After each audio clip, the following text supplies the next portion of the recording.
Hello everyone, আশা করছি সকলে সুস্থ আছেন। আমি সাগর আপনাদের সাথে আছি ইংরেজি শেখার আরো একটি নতুন ভিডিও আলোচনা নিয়ে। আজকের এই নতুন ভিডিও আলোচনায় আমরা কি নিয়ে আলোচনা করতে যাচ্ছি, প্রথমত সেটা নিয়ে কথা বলা যাক।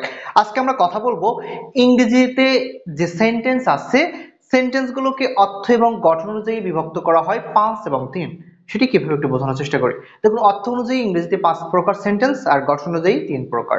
অর্থ অনুযায়ী 5 প্রকার হচ্ছে assertive, interrogative, imperative, operative and exclamatory.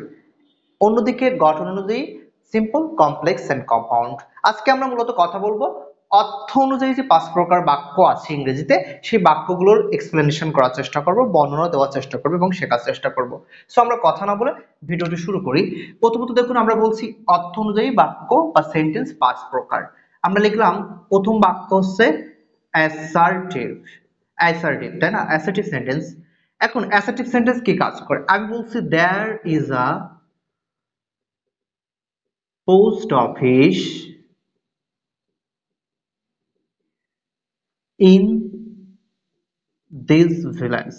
There is a post office in this village. আমি লিখলাম there is a post office in this village, অর্থাৎ কি এই গ্রামে একটি পোস্ট অফিস আছে। দেখুন তো, আমি এটাকে কিন্তু একটা বর্ণনা দিচ্ছি, আমি একটা বর্ণনা প্রদান করছি। সেই জায়গা থেকে এই বাক্যের শেষে দেখুন তো একটা ফুল স্টপ আছে, সাবজেক্ট দিয়ে শুরু হয়েছে অথবা দেয়ার দিয়ে শুরু হয়েছে এখানে, তাই না?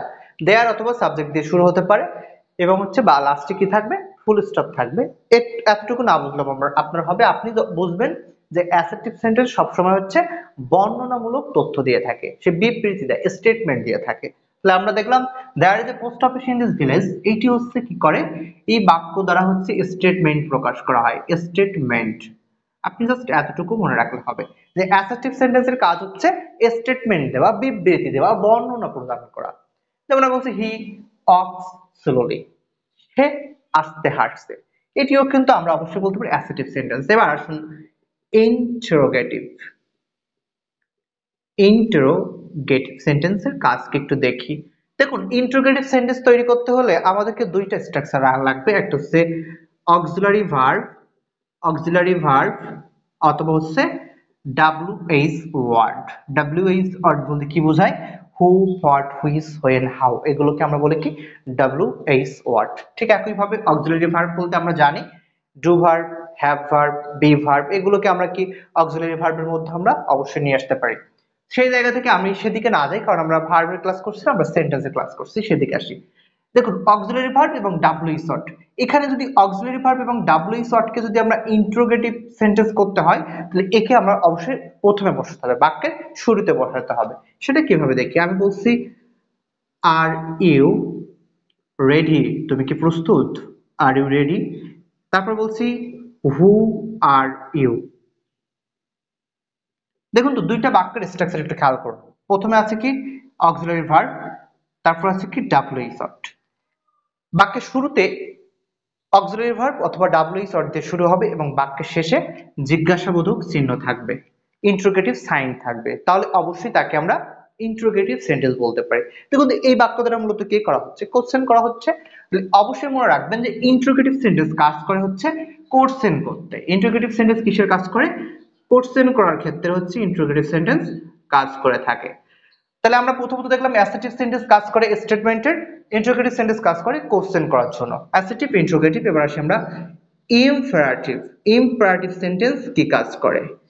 ইম্পারেটিভ সেন্টেন্স মূলত আদেশ, অনুরোধ, উপদেশ এই ধরনের কাজ করে থাকে, কিন্তু এই ধরনের বাক্য শুরু হয় কি দিয়ে? দেখুন তো, আমরা বলতে পারি লেট দিয়ে শুরু হতে পারে, প্লিজ দিয়ে শুরু হতে পারে, কাইন্ডলি দিয়ে শুরু হতে পারে, অথবা হচ্ছে ভার্ব দিয়ে শুরু হতে পারে। তাহলে আমরা দেখলাম যে লেট, প্লিজ, কাইন্ডলি, ভার্ব, এইগুলো দিয়ে হচ্ছে আমরা প্লিজ ওপেন দ্য ডোর অথবা ওপেন দ্য ডোর আমরা বলতে পারি। খেয়াল করুন, open the door, open the door, এই বাক্যটা শুরু হয়েছে কি দিয়ে? ভার্ব দিয়ে। এবং আমরা এই ধরনের বাক্য মূলত কি কাজ করবে? দেখো তো, ভার্ব দিয়ে শুরু হয়েছে, তারপর আমরা বলতে লেট আস গো দেয়ার, লেট আস গো দেয়ার, বাক্যটা শুরু হয়েছে লেট দিয়ে। এভাবে প্লিজ দিয়েও শুরু হতে পারে, কাইন্ডলি দিয়েও শুরু হতে পারে।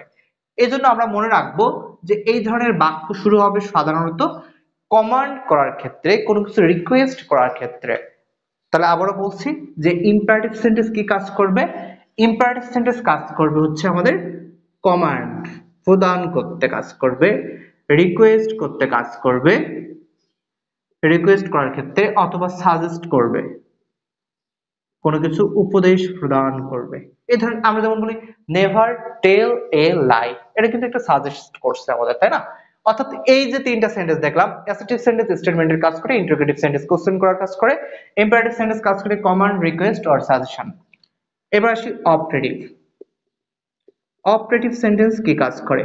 অপারেটিভ সেন্টেন্স শুরু হয় মে অথবা লং দিয়ে, মে অথবা লং দিয়ে হচ্ছে আমাদের অপারেটিভ সেন্টেন্স শুরু হয়।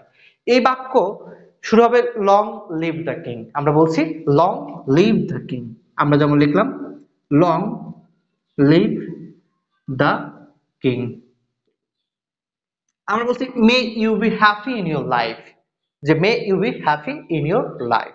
এরকম বাক্য দিয়ে মে দ্বারা শুরু হতে পারে অথবা লং দ্বারা শুরু হতে পারে। এই ধরনের বাক্য মূলত কি করে, কারোর জন্য কিছু উইশ করে, কারোর জন্য কোনো কিছু প্রে করে। তাহলে উইশ এবং প্রের কাজ করা হচ্ছে আমাদের ওয়ার্কফেটিভ সেন্টেন্স। উইশ করা অথবা হচ্ছে কোনো কিছু প্রেয়ার করা, কোনো কিছু প্রার্থনা করা, শুভকামনা জানানো অথবা কোনো কিছু ভালো কোনো কিছু প্রার্থনা করা। একইভাবে লাস্টে আমরা বলবো হচ্ছে exclamatory sentence, exclamatory sentence. Exclamatory সেন্টেন্সটা মূলত কি কাজ করে আমরা একটু দেখার চেষ্টা করি। দেখুন এক্সক্লেমেটরি সেন্টেন্স সবসময় হচ্ছে বিস্ময় প্রকাশ করে, আনন্দ অনুভূতিকে প্রকাশ করে থাকে। যেমন আমি বলছি আমি আমার পুরানো ফোনটি হারিয়ে গেছে সেটি পেয়েছি, ঘুরে I have got my lost pen, তাই না, লস্ট ফোন সরি। তাহলে আমরা যেমন বলছি আমি আমার পুরানো যে ফোনটি হারিয়ে গেছে সেটি আমি ফিরে পেয়েছি, এখানে আমি একটা আনন্দ অনুভূতি প্রকাশ করছি। ঠিক একইভাবে আমি যদি খুব কষ্ট পাই তাহলে আমি সেখানে যে অনুভূতিগুলো প্রকাশ করব সেখানে আমরা এই এক্সক্লেমেটরি সেন্টেন্স ইউজ করব। যেমন দেখুন একটু খেয়াল করি আমরা, সাপোজ এই সেন্টেন্সগুলো শুরু হতে পারে হাউ দিয়েও শুরু হতে পারে, হোয়াট দিয়েও শুরু হতে পারে, কিন্তু এই সেন্টেন্সের শেষে থাকবে হচ্ছে অবশ্যই একটা এক্সক্লেমেটরি সাইন থাকবে, এক্সক্লেমেটরি একটা সাইন থাকবে যাকে বিস্ময় সূচক চিহ্ন বলা হয়ে থাকে। যেমন আমি বলছি what a nice bird it is, what a nice bird it is, আমি কিন্তু যে পাখিটা কতই না হচ্ছে সুন্দর বা এরকম বলছি, তাই না? অর্থাৎ কি এখানে আমি একটু আমার বিস্ময় প্রকাশ করছি। এই ধরনের বাক্যের শেষে কি থাকবে, যেমন লিখছি what a nice bird it is, what a nice bird it is, লাস্টে বিস্ময় সূচক চিহ্ন আছে। তো অবশ্যই এই বাক্যটা হবে আমাদের এক্সক্লেমেটরি। তাহলে আমরা এই ধরনের বাক্য দ্বারা হচ্ছে আমাদের মূলত বলতে পারি যে আমাদের ইমোশনাল স্টেটকে প্রকাশ করে, আমাদের ইমোশনাল স্টেটকে প্রকাশ করে থাকে, ইমোশনাল স্টেট।